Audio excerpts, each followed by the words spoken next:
Well, hello everybody and welcome back to the channel. Great news, my friends. It's time once again to inhale that new star smell as we tackle Star Trek: The Next Generation Season 1, Episode 5, The Last Outpost. So far, so good from my end, friends. I'm hearing in the comments that, let's just put it very politically, Season 1 into Season 2, not the best that Star Trek: The Next Generation has to offer. It's not flavoring my opinion, and actually I'm a little excited because I've enjoyed it so far. And so if the only way is up, let's climb. Friends, if you could do me a favor, hit that like button, smash that subscribe, ring that bell for notifications.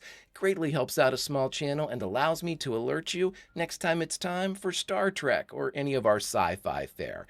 And of course, if there's anything that we do that you would like early or in its full-length format, the link to our Patreon is in the description. If you're not a fan of Patreon, consider YouTube memberships. You'll get all of our episodes at least a day early.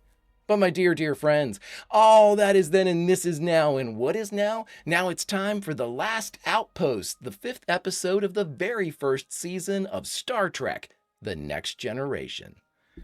Prepare to engage maximum warp reaction. And away we go.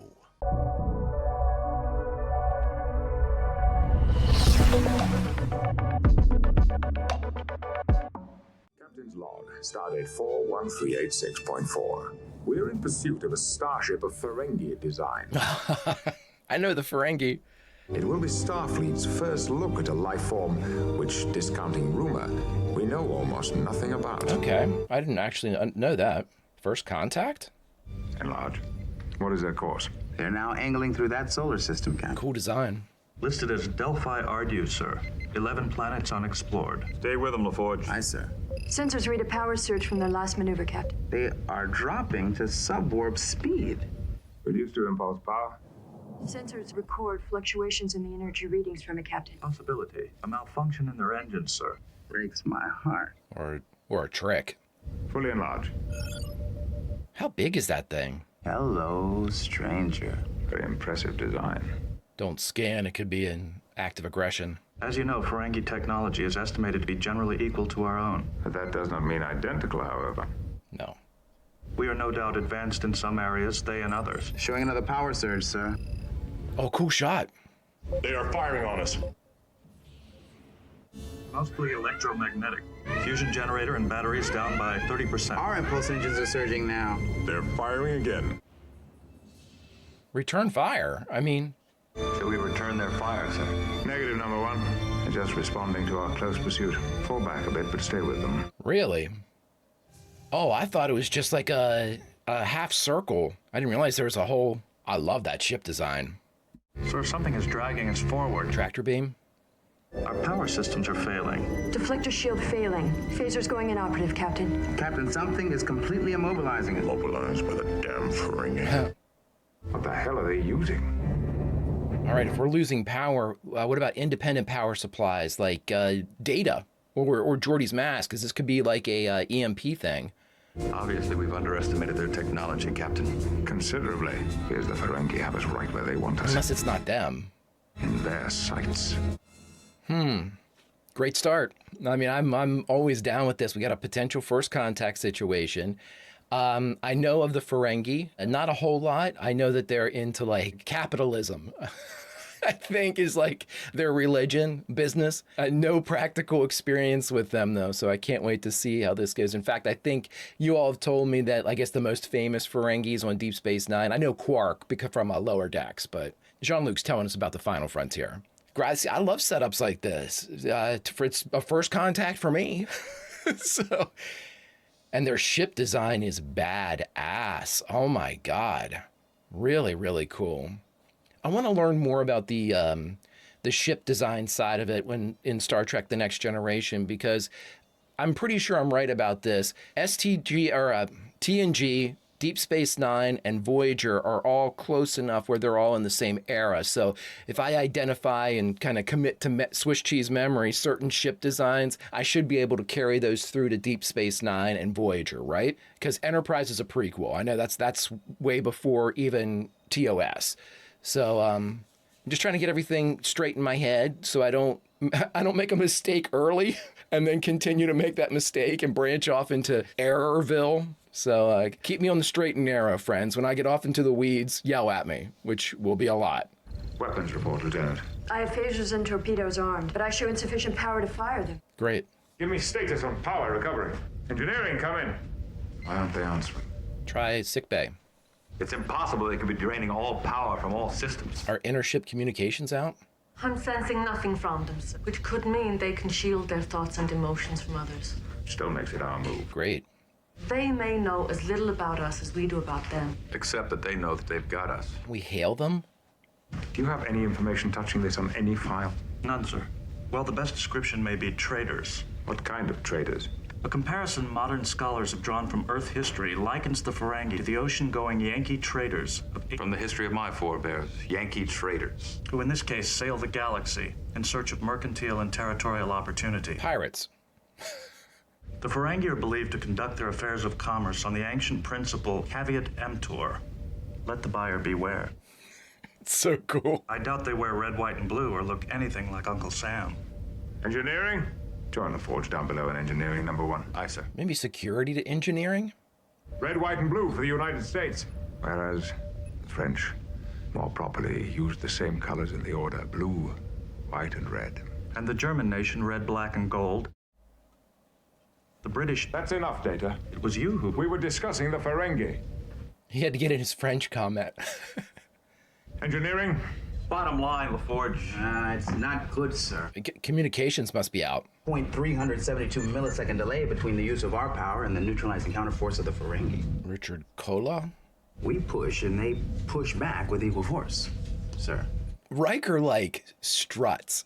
We shift down, then kick hard into warp 9. Yeah, come back fight. Woo-wee! Can we do it, Geordi? Ask me after it's done, sir. We'll show him what this baby can do, sir. Give me everything you got, LaForge! Aye, aye, sir. Nice, Jordy. You got the Scotty reference. Abrupt power surge to high warp speed, Captain. We may be able to break loose from that Ferengi force field. Or we'll explode. God, that ship is dope looking. I say fight, sir. There's nothing shameful in falling before a superior enemy. And nothing shameful in a strategic retreat either. Now let's throw them off guard. I do love how the consoles slide in and out. Hailing frequencies open, sir. At least we won't begin with weakness. I guess we don't have a communications officer, huh? This is Captain Jean-Luc Picard of the USS Enterprise. I demand that you return the T9 energy converter you have removed from Gamma Tauri 4. Send that in all language forms. All language forms, sir. This delay had better prove out, LaForge. 0.300 milliseconds, sir. On the count of 3. Stand by 1, on 3, or phasers. 1, 2, 3. Then go. 1. Set warp to 9. 2. Like the music cue. Nope. Well, we're backing up. Punch it.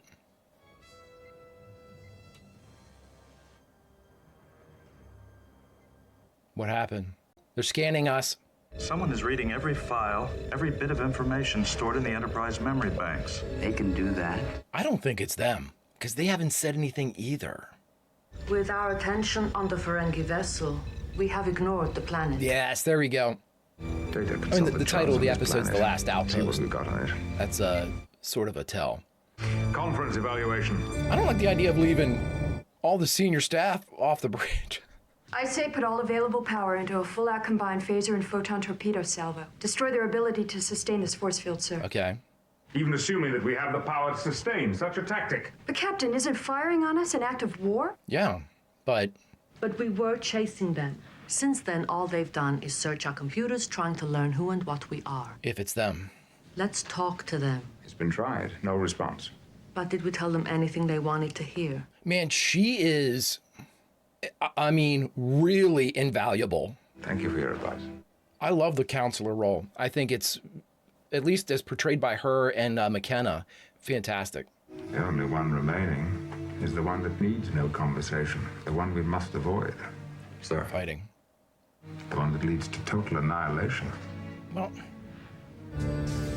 man, is Riker, is he just that tall? Dear God. Attention, Ferengi Starship. Like, I never thought of Patrick Stewart as, smaller, right?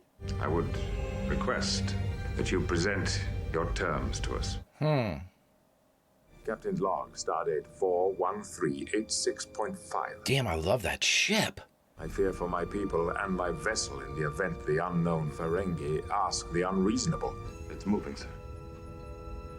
Yeah, they got it a lot closer. And now they fire on us. Ready torpedoes, sir. We have enough power for a few of them. But Don't hold fire, on yeah. ready. Open hailing frequencies. Hailing frequencies open, sir. I miss not having a comms officer. Our shields now only have 63 seconds of power left before lowering. If the Ferengi ship's sensors can read us, sir, they will be waiting until we are most vulnerable. They have not responded. We'll wait a bit more, number one. Patience. That is pretty badass that he's sitting down with his legs crossed. Tar, Diamond of the Ferengi. You wish to discuss surrender, Captain Picard? What I said, Damon Tar, is Unconditional, totally unacceptable. We will die to the last one of us before such dishonor. They have the same shit going on with them. Hailing frequencies closed, sir. something that sees their ship too. They're in the same predicament as us. Yeah, nice. I regret, dear Montar, that I can no longer negotiate unless it is conducted visually. Visual communication is against our custom. And it is against Starfleet orders to accept his surrender otherwise. Do you withdraw your surrender? This is a lie built from first contact is not great. I think maybe we should have confided. May we have a visual on you as well. Agreed, Demontar. Demontar? We will return your worthless T9 device, and we offer the lives of our second officers as required by the Ferengi. Wow. I will discuss it with my staff. Stand by for further communication. Matthew, Pola, you know this area is off limits. Come on, come on, come on, come on. It's so weird having kids on the ship. You were going to show us something. It has been charted only from long-range scans. It is Class M, but shows no indication of life forms. The center of a huge space federation, a population of trillions. I've never heard the word Takan. Takan? Yeah, I was going to say. It has been extinct for 600,000 of our 600 years. Wow, 600,000 years. planets were once outposts of that empire. Data, what are you doing? I don't know. I seem to have reached an odd functional impasse. Stuck. Then get unstuck and continue with the briefing. That is what I'm trying to do, sir, but the... I can't use my hands. My hero.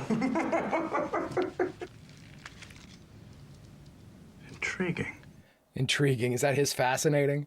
Empire is being highly advanced and powerful, and capable of actually moving stars. Whose planets are their defense system? We're Really? now receiving a signal from the probe. Oh, yeah, there's, look at that coming off the planet. Data, what does the legend say about the end of the Takan Empire? Their sun went supernova, sir. Could this planet have escaped that? Distant outpost, sir, but it shows no life form readings. It's interesting if their sun went supernova, but it's still Class M. Team up with the Ferengi, sir? We've been ordered to learn all we can about them. Do you know a better way? Yeah, they could kill us. I mean, In orbit of a mysterious planet whose unexplained force field has seized us with a power almost beyond imagination. If there is a solution to this, it almost certainly will involve cooperation from the Ferengi. like we don't have a science officer? We withdraw our surrender. You would agree to a more productive relationship? I prefer a more profitable one, human. Look at the size of his ears, man. Why did you begin by attacking us? We did not attack you. We gave chase in order to recover a Federation-owned energy device, Which we know is ours. Gamma Tauri 4 is recognized by all civilized The members of the Ferengi are Federation. not uncivilized, human. Are you suggesting This otherwise? is going well. We would tell you what we know about the planet, and in trade, you would give us your information. How do we know you will not withhold information? We must trust each other, Tar. We test this relationship by cooperating in a joint exploration of the planet's surface. And what profit is in this, Picard, Captain? Freedom. If you care to join us, we have a well-proven transporter We device have which... a matter energy device of our own. We will be your science team of 3 to whatever coordinates you propose. The image he transmitted, sir, was somehow distorted. Really? He's hiding something. With this power drain, we can't delay. The image was distorted. Some additional help in case we run into trouble. Can you spare Worf? Take him. Careful, number one. I mean, can these... It might not even be Ferengi then, right? Some, like, filter or... We'll know when we get down there, I guess, and see him face to face. Due to this force field, there is presently no way to beam us back, sir. You had to ask. Understood. I'm not sure I am beaming anywhere if they tell me we have just enough energy to get you there. I've seen the motion picture. That will haunt me every time I see someone use the transporter. Tasha, Data, your name. What? It's a cool planet. Yeah, there's definitely an intelligence going on here because it scattered the team. I assume a problem of inaccurately transmitted program coordinates due to the force field around the ship, sir. Are we alone, sir? Unfortunately. Let's find the others. I mean, Data's a good one to be alone with. Crystalline. Mostly inert. They've got to be around here somewhere. Dearest home, I discovered some unremarkable crystalline structures. Sincerely yours, Data. What are you doing? I'm resting, sir. My foot's stuck. Up there. I'm materialized upside down above the planet's surface. You're in the stone? Fortunately, you did not break it. Data? Who's that? The Ferengi science team? Who are you?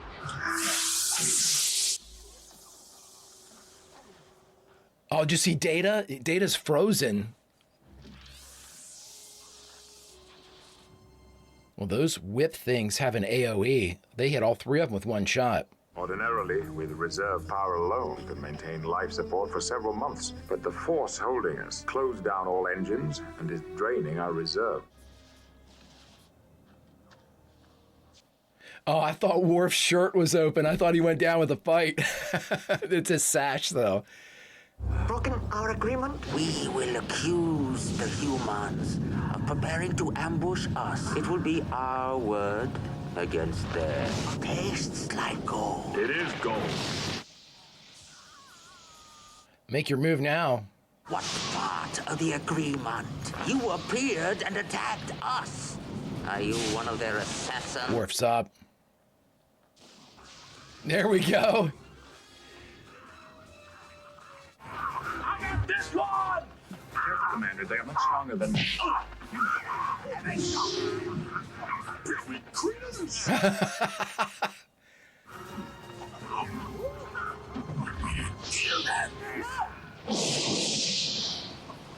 was wondering where you were, Tasha. Is this a female? A human? Female? You work with your females and force them to wear clothes. I guess, yeah. Sickening. I see the Type 1 phasers, like the little... We've had those before, but the bigger ones... It looked like there was two, because Riker had one that looked like a car door opener. The reserve power down here to the family decks. Where's Wesley? I was tempted to give him a sedative, You shouldn't. but he's my son. I love him. He has the right to meet death awake. Are we running out of air? Holy shit. All right. What is this? Fists it is.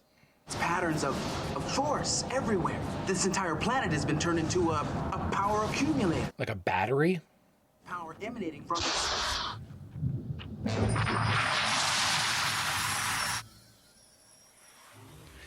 I do like the childlike wonder on Data's face. He's looked at Picard a couple ways like that before, like... Be you barbarians, speak!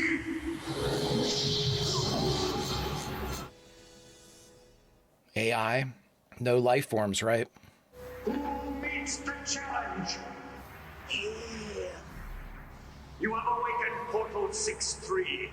Do you petition to enter the Empire? No. A guardian of the Tekong Empire. Wow. Okay, so you're 600K late. According to the Tekon use of the galactic motionary start time charts, after Bastu came Simi, Zora, Monto. Enough! Okay, so they were out for a while before. Return control of our starship to us. We will happily destroy the human. They came to loot your empire. Why are we letting this guy talk? Accused of deceit, do you give yourself up for judgment? No. If you believe these accusations, then you certainly should act on them. And there is even more. Humans are We Ferengi are now challenged! Human madness! Okay. They shamelessly clothe their female.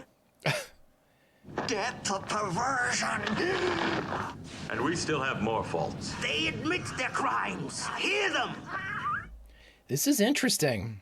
Barbarians all. In the fashion the Empire is always challenged. Savages. No! For battle, come to me! No! That's an order. That's dope. That is dope. What is the answer to my challenge? I offer a thought. He will triumph who knows when to fight and when not to fight. Sun Tzu. You are facing fate with composure. But what is the answer to my challenge? Fear is the true enemy. Unlike these little ones who close their minds, your mind holds interesting thoughts. Nice job, Riker. And you will always be victorious. And who is this Sun Tzu you revere? An old Chinese philosopher from ancient Earth history. You must tell me more of this wisdom, so much like our own. Gladly, but first our starship. Can you release it? It is released. That is awesome. Riker didn't even move when that halberd came in. He was just, I'm going to take an axe blade to the dome. You're not going to see me flinch. Love it. Worf was super cool. For battle, come to me. I like that quite a bit. I mean, Captain. So is this like sexual tension between the two of them like a thing? It has to be. This is like every episode we have some lingering gaze, some like light touch, or I'm completely misreading it. I don't know. First, you wanted to destroy each other. Then you were willing to assist each other. What of our vessel? We knew the same answer. The truth is, I gave those words to this human. Shall I destroy them? Then they would learn nothing. What if they never learn, Riker? Is this a test also? Everything's a test. One is always tested. Yeah. We seek friendship with you. What of you, with your empire gone? The universe exists to me to create life. I shall sleep until needed again. You want to hop a ride? We can go around and check some shit out. I kind of like the dude. Oh, he looks like he's dying. I'm not going to apologize for it. I like Riker a lot. You've done well. Something to write home about. The Ferengi complained bitterly, but one final roar from Portal convinced them. I commend your performance, number one. One final request, sir. Permission to beam a box of Data's Chinese finger puzzles over to the Ferengi. A thank you for all they tried to do. Make it so. Set course for forward. Very cool. Very cool. Very TOS. A lot of these are, we'll talk about it. All right, everybody, we just finished watching Star Trek The Next Generation Season 1, Episode 5, The Last Outpost. And the only thing left to do is talk about it. All right, everybody, we just finished The Last Outpost, the 5th episode of the very first season of Star Trek The Next Generation. Now, okay, I'm going to try to keep my thoughts down a little bit because I always forget that I have Q&A with these, which adds more time onto the episode, and I'm trying to not go on and on and on. So with that being said, I enjoyed the episode. Again, very similar to what we experienced in the original series. We have an unknown race that we're dealing with at this point in the Ferengi. We have a problem with the Enterprise. You know, we've seen this stuff before where, again, the dilithium crystals, if we don't get them recharged, they're being drained. They'll get past the point of being re-energized. Life support is failing. Our orbit is decaying. We only have X number of minutes, hours, whatever it happens to be. And so we've seen this before. This formula is not brand new, but it's tried and true. And so, you know, sending somebody down in the landing party to figure it all out, having that face-to-face with this alien culture and the Ferengi, I mean, it's very reminiscent of TOS, and I can understand why they're doing that. I think, in my opinion, again, from my experience right now, it's aiding in my transition from the original series era to the Next Generation era, because there are things that I can be like, oh, okay, I feel familiar here. You know, this is a safe type of setup for me. And again, it helps me too to learn the character. It's because of that similar type of storytelling device that we're using that is reminiscent of TOS. I can see the characters now from TNG and how they approach different things, and I can associate them with earlier arcs archetypes from that beauty, the NCC 1701. The thing that I am having the biggest problem with, and this is my segue to, I'm not sure what everybody does, we don't have a comms officer anymore. We don't have, at least to the point where anybody has been kind of identified as that. We don't have an identified science officer. That's sort of flipping me out a little bit because there's nobody in blue on the bridge. Now, I know they changed red and gold around a little bit. Gold no longer being command, red being command, gold being, I think you all told me like operations or like engineering. And so if that's the case, and again, this helps me out tremendously here. There isn't a science officer, at least on the bridge. That's the truth I'm going with right now. There isn't a comms officer, at least on the bridge that we have met so far. Geordi looks like, and again, you all told me that it's not navigation anymore, it's ops, right? Where Geordi is sitting. And then the helm is where Data normally sits, right? Okay. So then the stand-up, obviously Riker and Troy are at the 2 seats beside Jean-Luc. And then back behind them with Tasha Yar and Worf, I'm assuming that's like weapons and tactical. I don't know what Worf does. I know Worf seems to come in and fill in for anybody that gets up from either, I'm not sure if I have this right with Geordi, correct me everybody, the ops side, which I always remembered as navigation, and then the helm side, which would be Data. Worf seems to rotate in, and he did in this episode, for Geordi in the ops chair, right? So that's I think my biggest problem right now is just kind of figuring out like who's the, I mean, obviously Crusher is our chief medical officer, that identifies itself. Everybody else though, and Tasha Yar, our security, and then command crew and counselor and stuff, I think it's more like Geordi, Data. I don't know exact Worf. I don't know exactly where they slot into like my understanding of a bridge crew. Without a science officer, it seems like Data is taking a lot of like the science not all of them. Geordi had a few of them.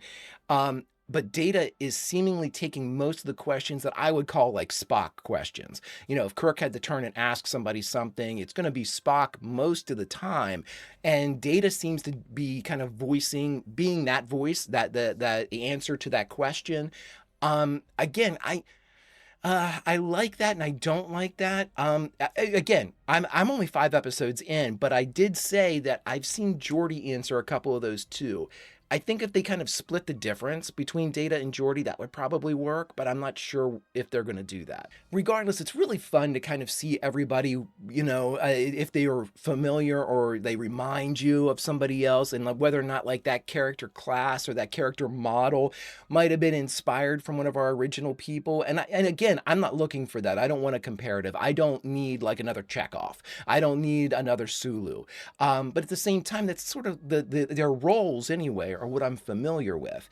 And even with the motion picture, you know, we had our hints at what would be a counselor role or a first officer role. So I'm cool with them. I'm really cool. I didn't think I would be as I'm going to end on this. I did not think that I would be as accepting of a very kind of Kirk, like Riker first officer and a non-Kirk captain, because I'm a Jim guy. I love Jim. But see, I didn't know if I would like that dynamic where the person in charge isn't the person going, you know, doing kind of the dangerous stuff. Because we saw that in this episode, you know, I don't think we had Jean-Luc go down one time when it was in Code of Honor. But in this one, you know, you can sort of see when it's dangerous, it's going to be Riker. I didn't think I'd like that, but I do. I think it adds a little something. And I think, again, it expands both roles. I think it gives the captain way more, almost like legitimacy. Like the captain hasn't left the ship. If the captain leaves the ship, I think you can say, okay, we've raised the bar a little bit for this particular episode. And having Riker down there, I enjoy that. I enjoy that. And again, I watched Lower Decks too. So there is having a first officer that works and kind of goes out and does these things for the captain or works in that type of capacity, as like the gym role. And I hate to say it, but I'm going to say it. It's sort of more realistic too. You really don't necessarily, and I'll never, if you call me out on that, I'll never admit it, everybody.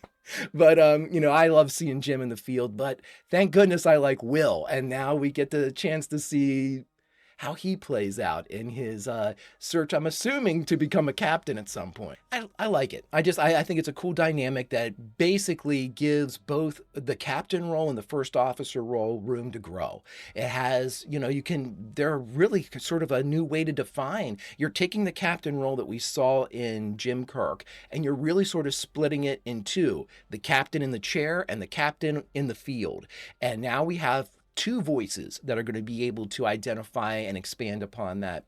I think that works really well, and I'm down with it. I didn't think I would be, but I'm down with it. But friends, here we are, 5 episodes into Star Trek The Next Generation, and we need all the information we can get. And there's one person, one mighty being out there that will be able to give us everything we need about this particular episode, or just enough to wet our whistle where we go and look it up ourselves. So friends, let's get a few juicy tidbits from none other than Q.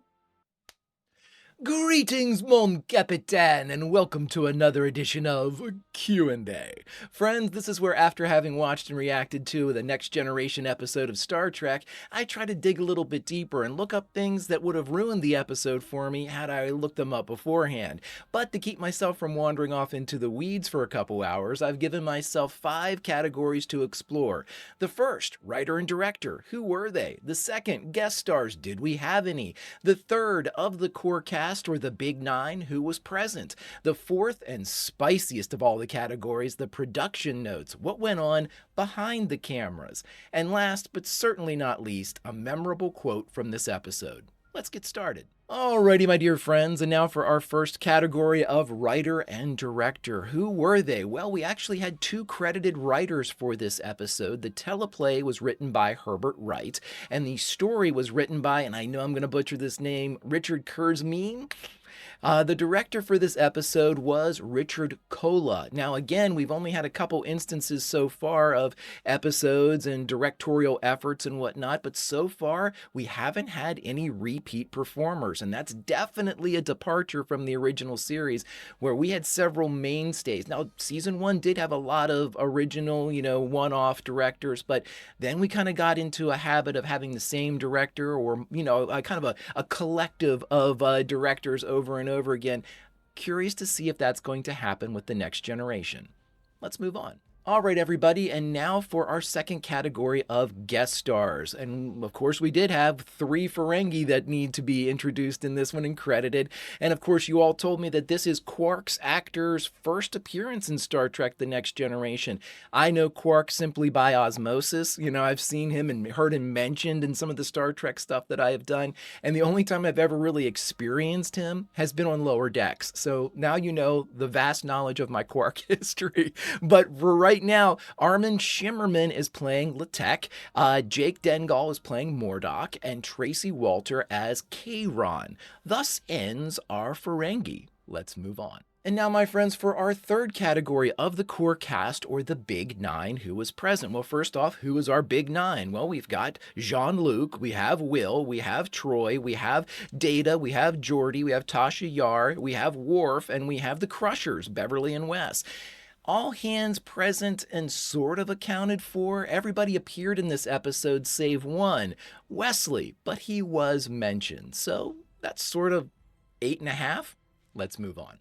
All right, my dear friends, and now for our fourth category, production notes. As we've often said, this is where the spiciest of the little factoids and trivia bits come from, because the story behind the cameras of Star Trek normally is just as juicy as the story in front of the cameras.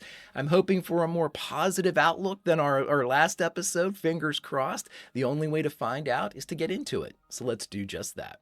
All right, everybody, and for our first production note, if you can't believe it, this one deals with the script. I'm going to truncate this one quite a bit. There's a whole rigmarole that goes around with this one, but here's what we can get from this one or glean from it. Herbert Wright had finished his script. He was told the script was finished. He was told to take it to the typist. The typist was then to take his script and actually format it and print it out and hand it to all of the actors. Done deal, right? Well, you would think. DC Fontana stopped into the typist's office, and their typist wasn't there, but the script was there. The script also contained copious handwritten edits, revisions, and notes. Immediately, DC Fontana thought this was the work of Gene Roddenberry. It was not. In fact, this was the work of a studio lawyer by the name of Leonard Maizlish. Leonard Maizlish claimed that he had received notes that needed to be added into the script from Rick Berman and Robert Justman.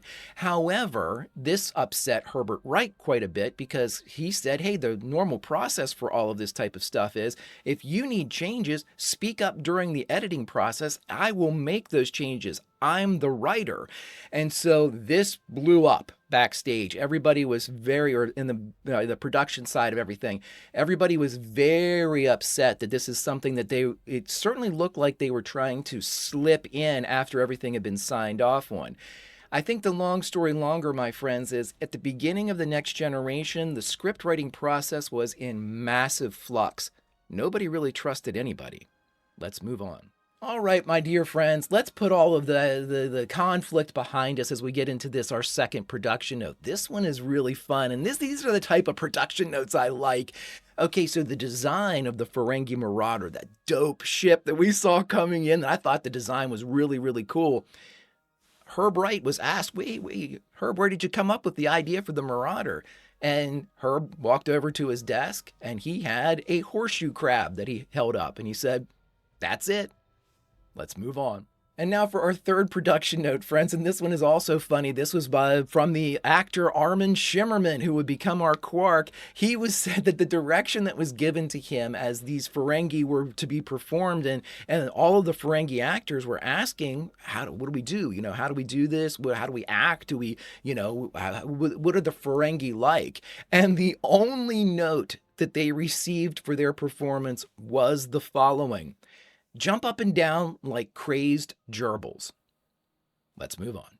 All right, my friends, and now for our fourth production note, and this one is definitely in the positive category. Carrie Cullen was named the stunt coordinator for this very episode, marking the very first time a woman was given that title. Let's move on. And for our fifth and final production note, my friends, I thought I'd stick with the stunt side of everything. We don't talk about the stunt coordinators and the stunt people very much for Star Trek The Next Generation. So what I thought is this one also seemed to be a little foreshadowing of things to come, because this one was the first production that included Tom Morga, who made his first TNG appearance as a stuntman, and this would mark the beginning of potentially what I have been told is a monumental run as a stunt person for TNG. Let's move on. And my dear friends, we come to the end of yet another Q&A, but we have one last category, that of a memorable quote from this episode. And sticking with the Ferengi and their disgust of all things that look like humankind, I thought we would end with this one: your alien images again shock us. Thus ends another session of Q&A. Until such time as you and I can play with our good friend Jean-Luc again, behave yourselves.